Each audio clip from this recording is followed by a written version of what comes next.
नमस्कार, मैं कनक, आपका स्वागत है गुजरात के पहले Ahmedabad express Hindi news channel में। मीडिया में आई खबरों पर कि केंद्र सरकार वक्फ बोर्ड की संपत्तियों पर नियंत्रण के लिए विधेयक ला सकती है। शिवसेना सांसद प्रियंका चतुर्वेदी ने कहा, ये सारी बातें सूत्रों से आ रही है, किसी कैबिनेट मंत्री ने इसकी पुष्टि नहीं की है। एक सांसद के तौर पर मुझे लगता है कि संसद में इस विधेयक के पेश होने तक इस पर प्रतिक्रिया देना सही है। हम जानते हैं कि भाजपा को पटरी से उतरने की आदत है। वे देश के गंभीर मुद्दों से ध्यान भटकाने के लिए ये नया हथकंडा लेकर आए हैं।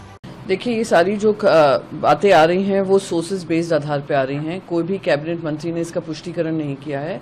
तो जब तक ये जो भी चेंजेस आ रहे हैं, अमेंडमेंट्स ला रहे हैं, जब तक वो पार्लियामेंट के पटल पे नहीं रखा जाता, as a member of parliament and as a spokesperson मैं मानती हूँ कि इस पर प्रतिक्रिया देना सही नहीं होगा। और सब जानते हैं कि भारतीय जनता पार्टी की आदत डिरेल करने की है। जो देश के सामने जो गंभीर मुद्दे हैं उनसे ध्यान भटकाने के लिए पार्लियामेंट चल रहा है, पार्लियामेंट में बजट का सत्र चल रहा है, बजट के ऊपर बहुत सारी टिप्पणियां आम आदमी भी कर रहा है, तो उससे ध्यान भटकाने के लिए, अपनी विफलताओं से ध्यान भटकाने के लिए उन्होंने एक नया शगुफा छोड़ा है। तो जब तक ये पार्लियामेंट में नहीं आता है, मैं इस पर कोई किसी तरीके की टिप्पणी नहीं दूंगी। All India Muslim personal law board ने भी इस पर वो उनकी सोच होगी, वो उनकी प्रतिक्रिया है। मैं इस पर भी कोई टिप्पणी नहीं करना चाहूंगी, क्योंकि AIM-PLB का इसके संबंध में जो भी विचारधारा होगी उससे ना तो हम वाकिफ हैं, ना हम उससे राजनीतिक कोई निर्णय ले सकते हैं। संविधान के दायरे में रहना बहुत महत्वपूर्ण है।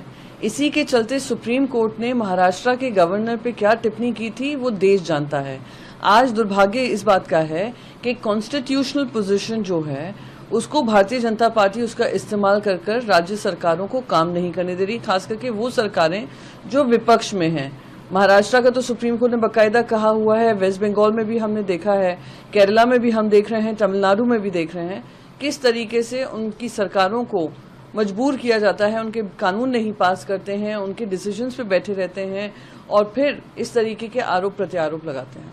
जी, असम के CM उनके मुख्यमंत्री को कोई केंद्र में सीरियसली नहीं ले रहा है और ना ही असम के हिंदू उनके साथ खड़े हुए हैं।